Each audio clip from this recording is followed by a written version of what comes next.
course. Okay, so we are processing this whole idea of God being in control. And I know today is Tough Love Tuesday, but I think I need to dig deeper with you guys concerning just the idea that war is part of God's design. Mm-hmm. You know, you might say there should be no war, you know. No, it's part of God's design. Not that he wants war, he just says it's a fact of life. You know, war is a fact of life. You can't avoid it. It's throughout the scriptures. We're supposed to be peacemakers, but there's also a time for war and there's a time for peace, according to Ecclesiastes. 3 and 1. Sorry, That? Oh, I just said 3 and 1. Oh, is that Ecclesiastes 3 and 1. Yes, sir. chapter 3, verse 1, me? Yes, sir. Okay. So there's a time for everything under the sun. Okay, we know that. And then when you look at examples of God raising up leaders, it's pretty much what you see everywhere in Scripture. From Moses, okay, and then after Moses, who became the leader after Moses? was it Saul? Joseph. Who? Joshua. Oh, yeah, Joshua. Joshua, of I course. said Joseph. Sorry. Yeah. It was Joshua. You got the Joseph. I got the J right. Got the J right, yeah. but it was also God's design. He wanted Joshua to be the leader after Moses. He wanted Joshua to take over. See, it's so evident, right? Clearly evident. It puts people in positions of power. Mm-hmm. And then even with the high priest, it's God who put the high priest in position of power, Aaron, you know. Aaron, yeah. So when you get to the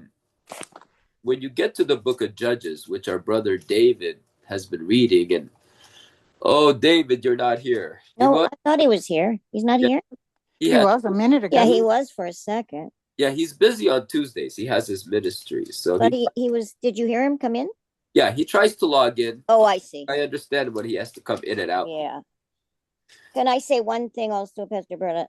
Just sure. You know, this is to help you process this spiritual truth. Yeah. That, you know, like he taught Nebuchadnezzar, it is God who puts people in authority. Yeah, and I think that's been one of my weaknesses about what has kept me away from God most of my life. It had is that, oh, he's a violent God. Why do I want to look to a God like this? He was kind of mean in the Old Testament. He didn't play. Yeah. No, baby. All of this war. Yeah. And then when I hear more of that now, you know, I'm sensitive to that. But this is why this is so good now. Yeah. You know, because it still rides on my back at times, you know? Like, why? The question, why? Well, I think we have to take into consideration the historical backdrop, right? That's right. That's why I feel this is that's why, you know, barbarians during that time, you know, were you know, ruthless, right?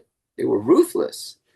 But, you know, when you look at history and world history and how man kills one another, I mean, whether you kill one another by the sword or you kill them with an atomic bomb, right? Yeah. I mean, it's both. Or crushing your spirit in some way, you know, of crushing your spirit in what do you mean? Well, like, for example, you know, the things that people do, you know, like church hurt, you're left out because you're not doing this right or that right, and that kind of, you know, yeah, I mean, get really big. You want to process it on a personal level. I mean, that's the thing. You got that too. In your knowledge of God, you can process these things on a personal level, which is good. That's between you and God. But you could also process it on a global, on a global level. So be mindful when you're processing it on a global level and then processing it on a personal level. Okay, so you're processing on a personal level, church hurt and things like that, terrible things that churches do to each other. You know, it's part of just the condition of man. Yeah, but also mentioning how it can weaken our spirit, and then more vulnerable to the things of the world, like the politics going on, feeling victim to it, instead of realizing what it Well, truly that's why when you feel victim to it, you have to process it from a biblical frame, right? And the biblical frame is, yes, we will experience troubles and trials. Yeah. You have to pass it. That's the biblical frame. You have to overcome these things. That's why you have the story of Joseph, one of the most famous stories of the man who was betrayed by his brothers. They wanted to kill him. And then he was able to escape that, which means God didn't want him to be killed yet, and then God let him become sold as a slave. So now he's a slave, right? And he's been separated from his family because he was sold as a slave. See what I'm saying? Yes. It can hurt you. It can get you down, but you cannot let yourself, right?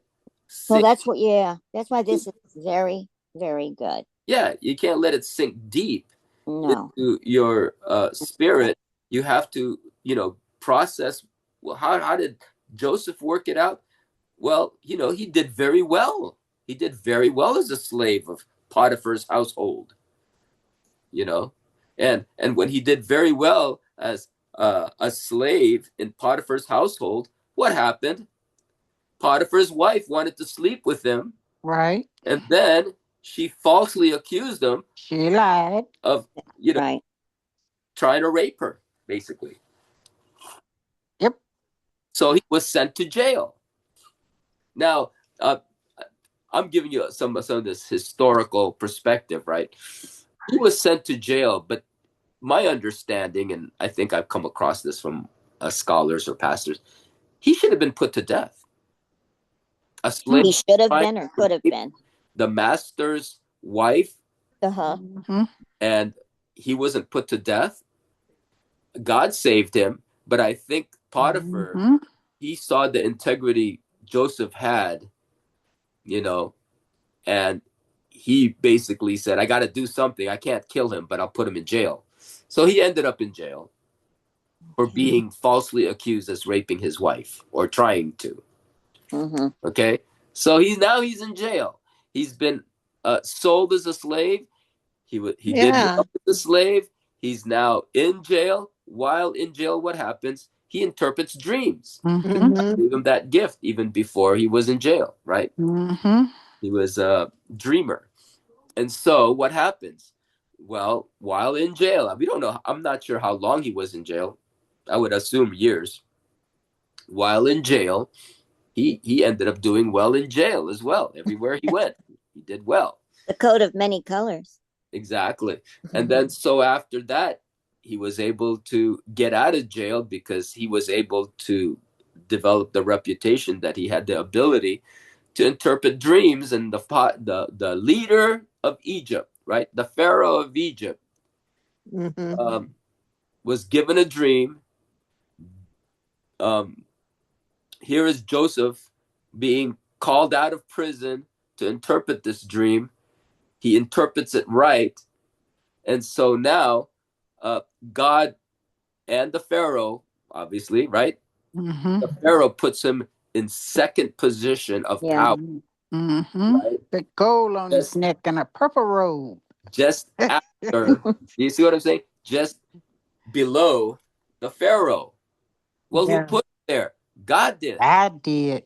God did that. That's right. And then Joseph eventually says, what man meant for evil, God meant for good.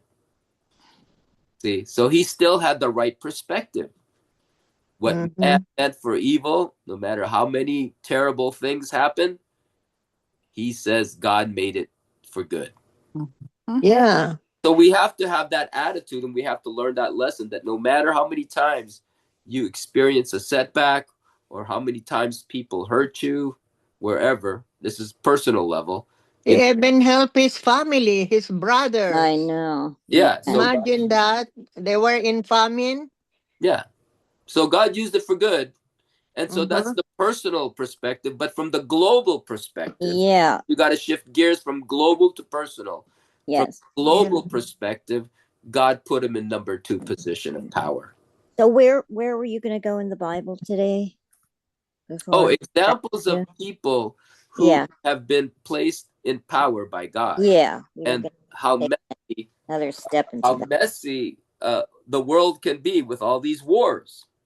Since we're dealing with wars. I mean, I remember my grandmother telling me about World War II.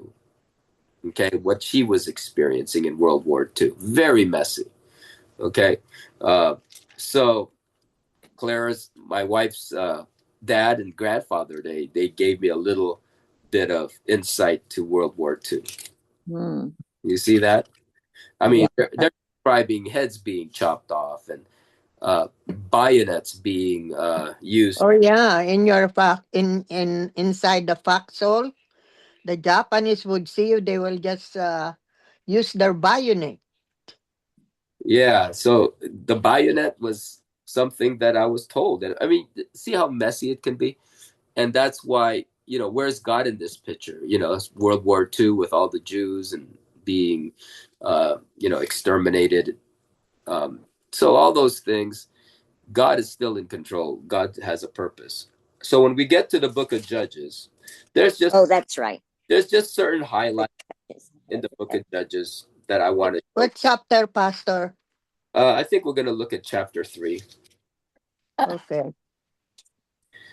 Okay, so remember the context of the book of Judges is that Joshua is now gone.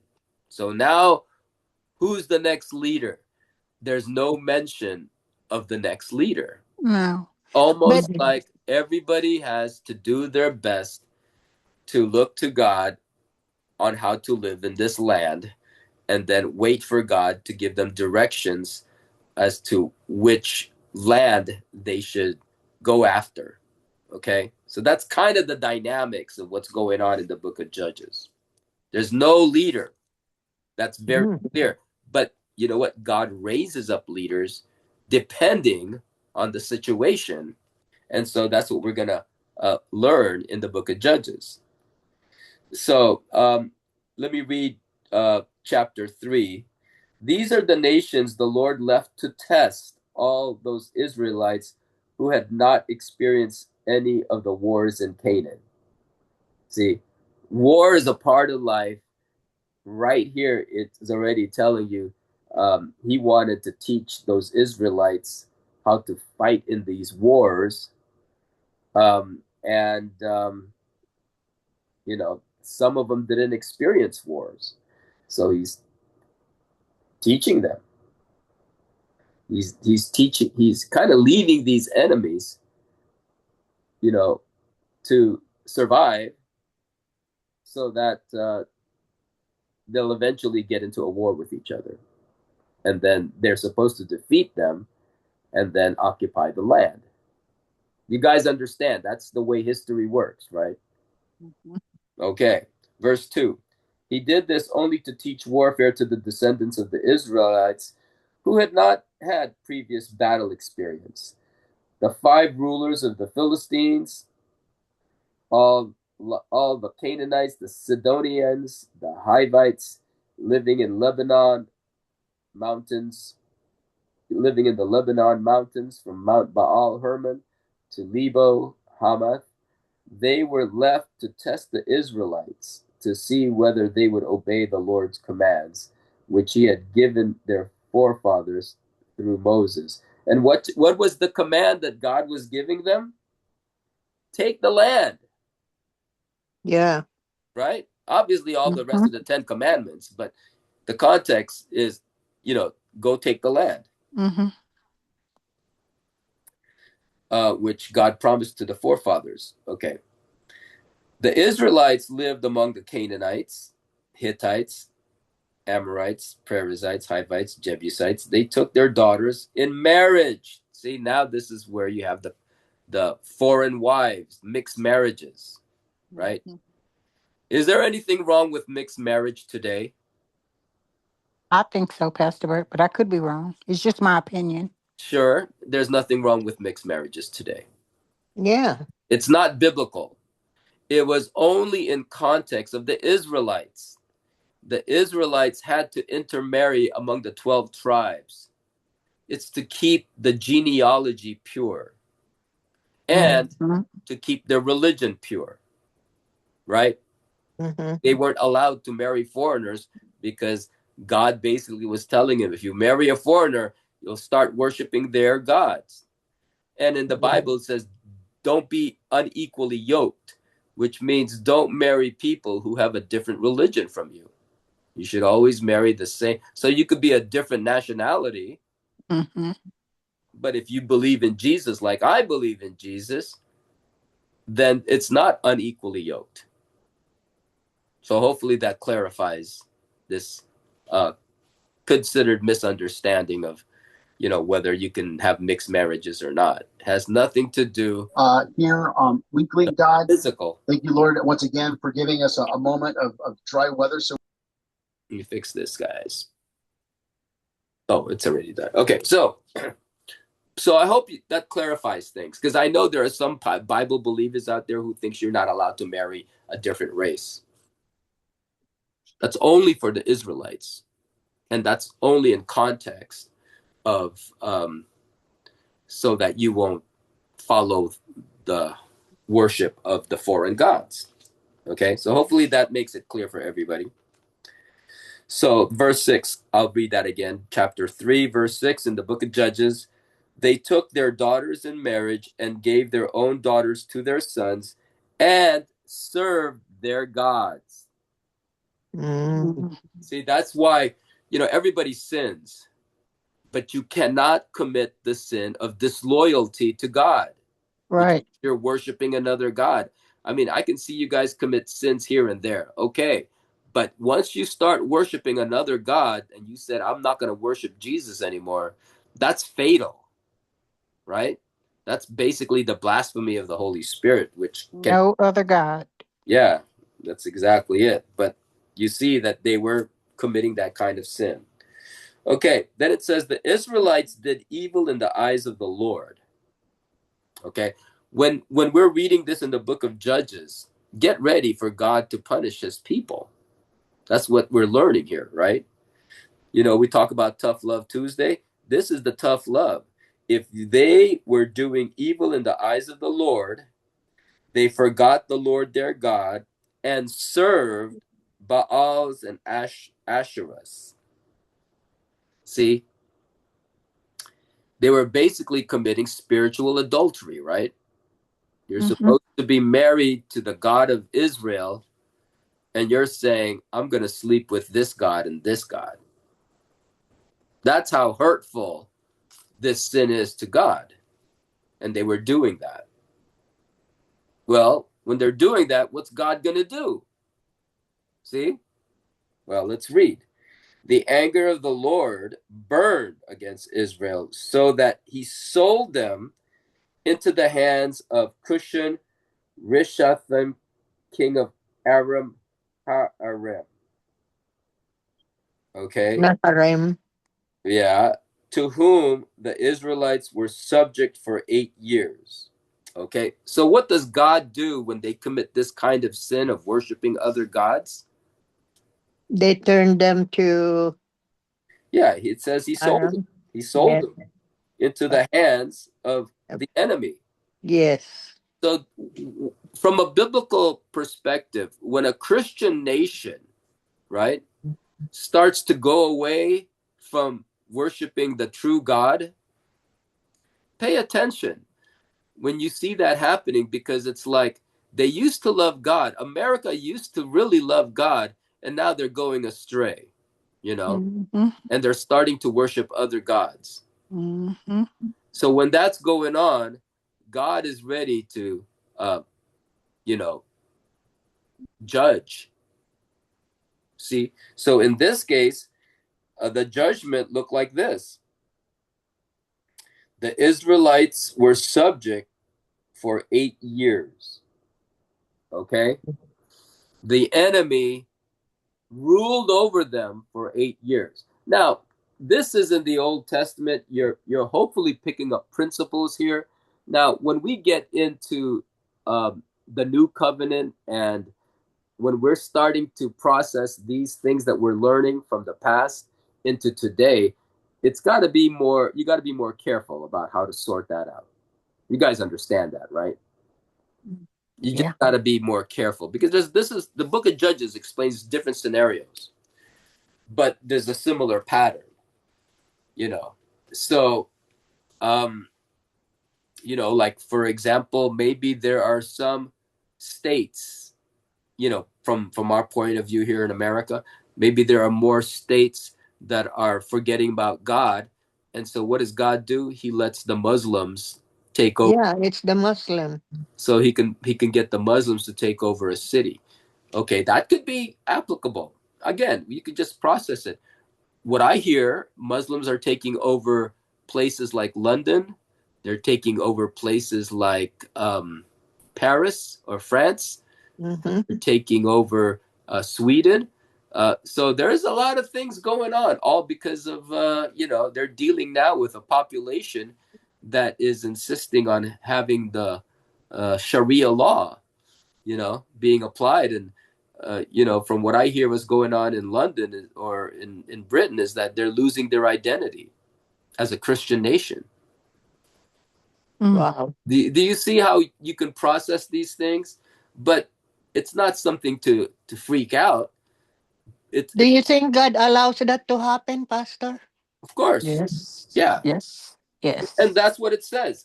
God sold them into the hands of the Cushan, Rishathaim, king of Amram, to whom the Israelites were subject for 8 years. See, so these things can extend for many years, where all of a sudden they're no longer having that position of power. They're subject to those in authority over them. Wow. Okay? Oh, God. So what happens? It says, but, verse 9, but when they cried out to the Lord, see, what does God do when the people cry out to the Lord? That's why we should all be blessed to hear that the people, the leaders of this country, are reading the Bible, because it's reminding the people to cry out to the Lord.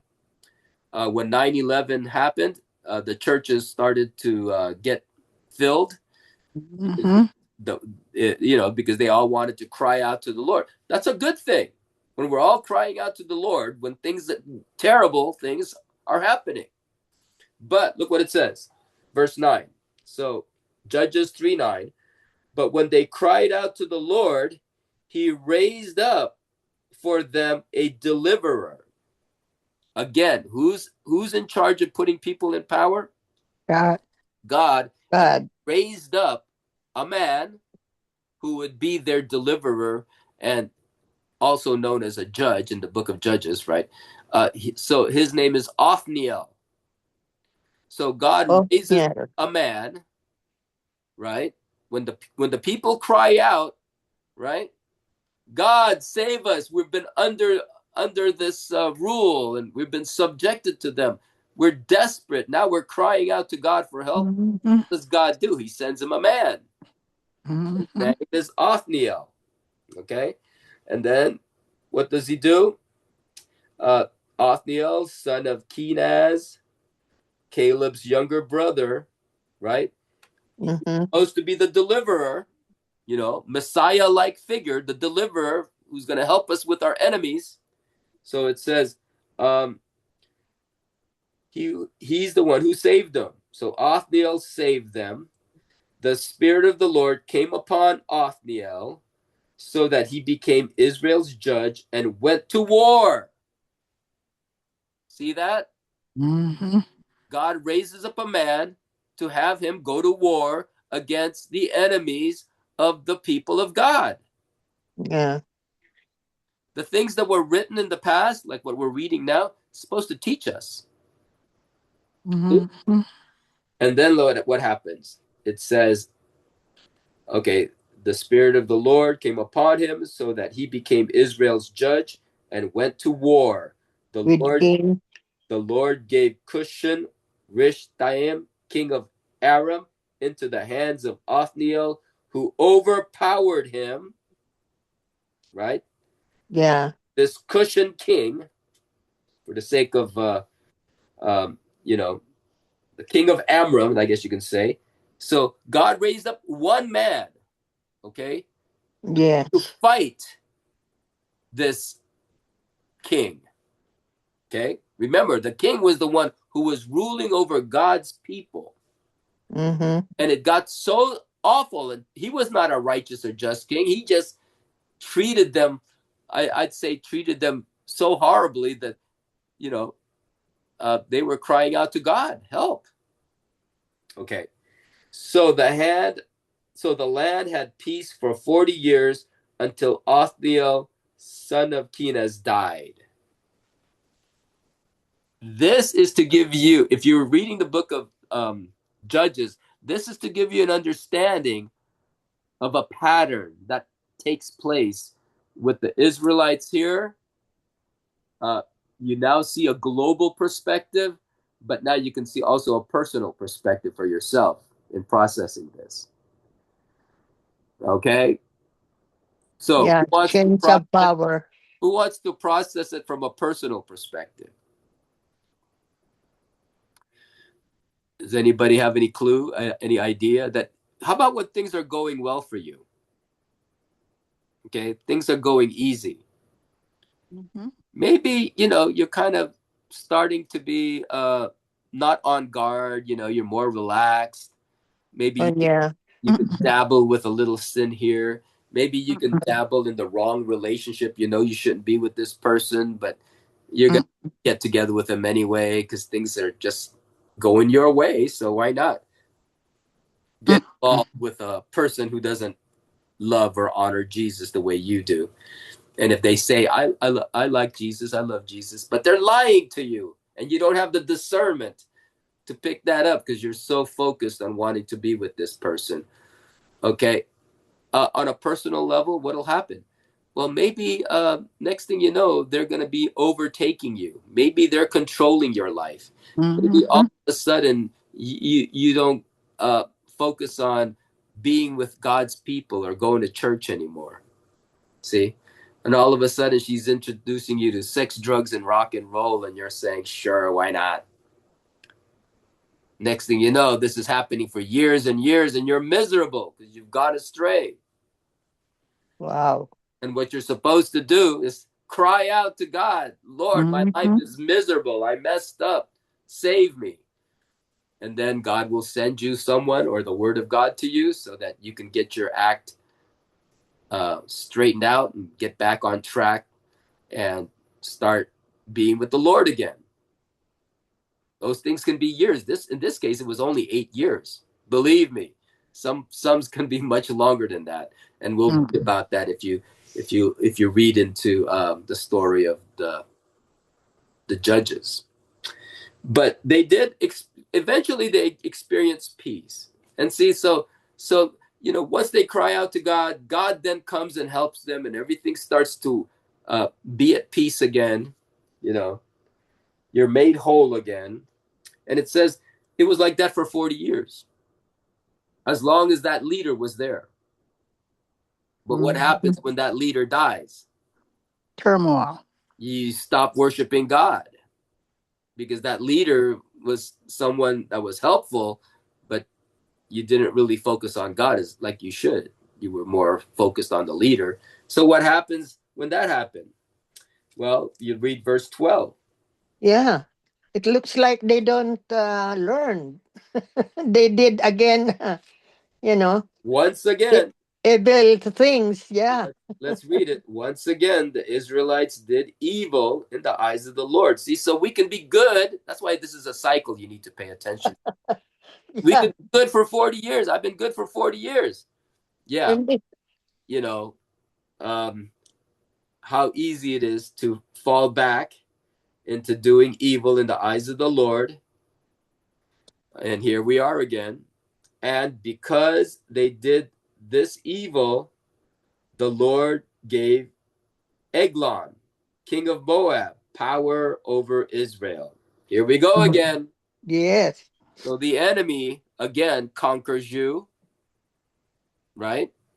Uh-huh. Kind of going back and forth between the global perspective and the biblical and then the personal. But okay, here we are, you know, the king of Moab, okay, that his name is Eglon. So there's a king who has power over Israel, getting the Ammonites and Amalekites to join him. Now they're ganging up on you, Israel. Eglon came and attacked Israel, and they took possession of the city of palms. The They Israelites were defeated. were subject to Eglon, king of Moab, for 18 years. So instead of 8 years, 18 years. longer, 18 years. See how things go? So what are they going to do if they're, they've been miserable for 18 years because God was. Because, Pastor, they were not consistent with their faith to the Lord. Yeah, when you think about doing evil in the eyes of God in this context, it's worshiping other gods. It's that disloyalty to God. Okay, so verse 15 again, the Israelites, what did they do? They cried out To the Lord. And what does God do when they cry out to the Lord? Raise them up. He gave them another deliverer. That's right. That's right. Okay, now you guys are understanding God's ways. Next. This is great perspective. So he gave them a deliverer, Ehud, a left-handed man. He has one of the most exciting stories, Ehud, a left-handed man, the son of Gera, the Benjamite. The Israelites sent him with tribute to Eglon, king of Moab. So he comes in as a spy, as a secret agent, right? And so when he comes in to visit the king, remember King Eglon? The Israelites sent him with tribute to Eglon, king of Moab. Now Ehud had made a double-edged sword about 1.5 feet long, which strapped to the right thigh under his clothing. Because he's left-handed. He presented the tribute to Eglon. So he's like a spy, a secret agent. I have, there he's coming in. He's, there's no suspicion. He's coming in like he's a friend. And this is what happens. Now Ehud had made a double-edged sword. Okay, we already read that part. And he strapped it to the right thigh. Okay. Verse 17. He presented the tribute to Eglon, king of Moab, who was a very fat man. After Ehud had presented the tribute, like maybe a beautiful gift, there's a principle that the gift opens the way for the giver. So when he presented the tribute, he sent on their way the men who had carried it. So now it was just him and the king. At the idols near Gilgal, he himself turned back and said, listen to this, I have a secret message for you, O king. And king, also from God, right? He says. No, just not yet. No, not yet. This is one of those conspiracy, Mission Impossible projects, all that stuff. Okay. I have a secret message for you, O king. The king said, quiet. And all his attendants left him. Ehud then approached him while he was sitting alone in the upper room of his summer palace and said, I have a message from God for you. As the king rose from his seat, right? Ehud reached with his left hand, drew the sword from his right thigh, and plunged it into the king's belly. Yep. Fucking. He's a bad man, right? Yeah. King's belly. Even the handle sank in after the blade, which came out his back. Oh my. Ehud did not pull the sword out, and the fat closed in over it. This is some detail. It Then sure Ehud, is. then Ehud went out to the porch. He shut the doors of the upper room behind him and locked them. After he had gone, the servants came and found the doors of the upper room locked. They said, he must be relieving himself in the inner room of the house. They waited to the point of embarrassment, but when he did not open the doors of the room, they took a key and unlocked them. There they saw their Lord fallen to the floor, dead. This is a very dramatic Isn't it? story. Yeah. Now, if you're Yes. filtering it with the knowledge that God controls who's going to lead and who's going to fall, Yeah. he caused this leader to fall. Right? Yeah, that's the way God does things. Hard. He had him fall because God said, I'm going to deliver my people and I'm going to use Ehud. Okay, let me finish his story, but he's the second judge, by the way. So Othniel first, then Ehud. Let's finish Ehud's story. So they waited, they were embarrassed because of the smell. And then they found him dead. Verse 26. While they waited, Ehud got away. He passed by the idols and escaped to Seirah.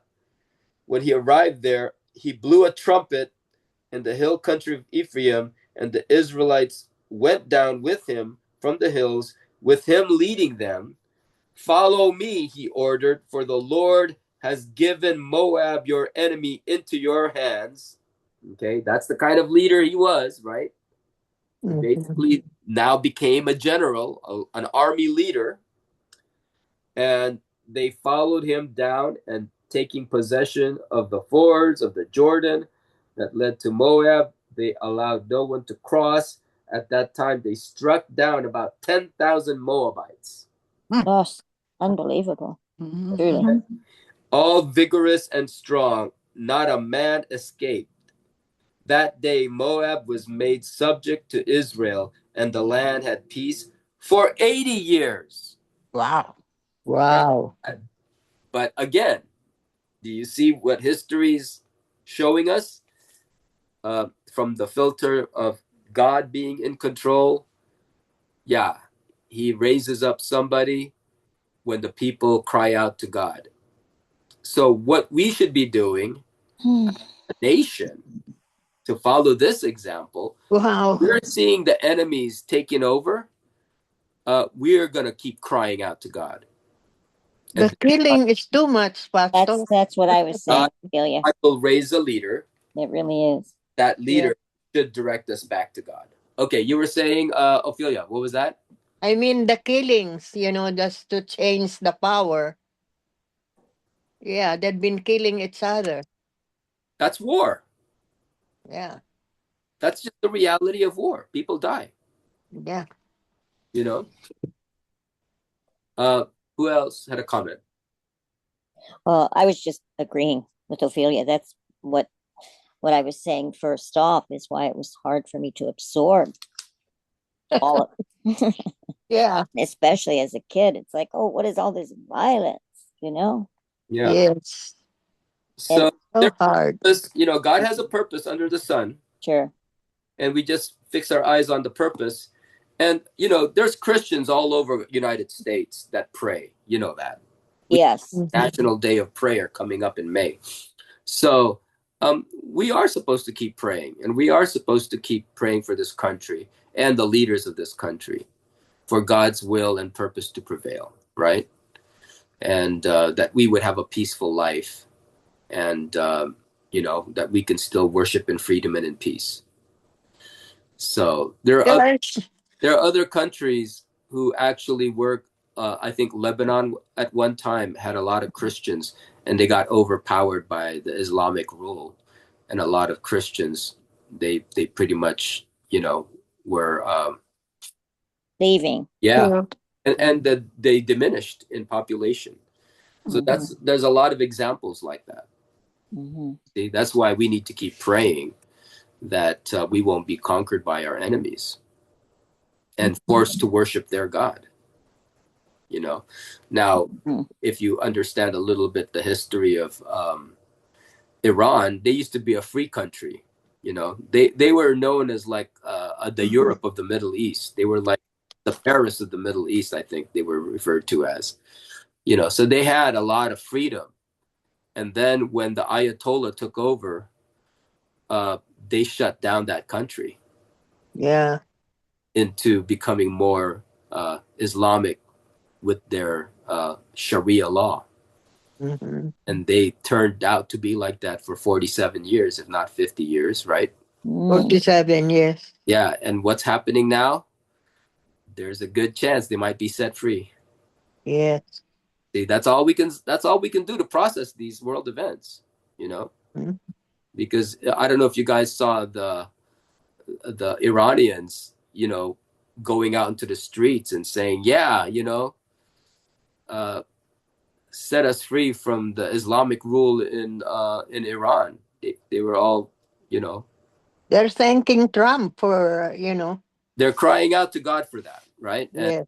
And obviously, what we can see based on what's going on is that, you know, God is using Trump for that and Israel for that, you know, and we'll only find out the truth when Iran will start to be free to worship God again. Yes. See, because under the Islamic rule, you guys understand that if it's forbidden for you to become a Christian, they will kill you. and if you're Muslim and you decide to leave the Muslim faith to be a Christian, you can be put to death. Apostasy, they call it apostasy. Okay, but you could be put to death, right? Yes. And you know, they didn't want to live that way, but they were living that way for 47 years. So there's a lot of Iranian Christians that are crying out to God that they'll be set free from this. And maybe they will, maybe not, only God knows. But we're keeping an eye on it. All right, everybody? Yep. And on it goes. You know, we still have Nigeria to pray for. What's going on? Oh yeah, they're because killing there's a lot of there. Yes, Nigerian Christians over there. That's true. So see how complicated these things can get, but you guys have the ability to process this with, you know, with the Bible's lessons. Okay, so on that note, let's close in prayer. And yeah, who would like to close? I'm gonna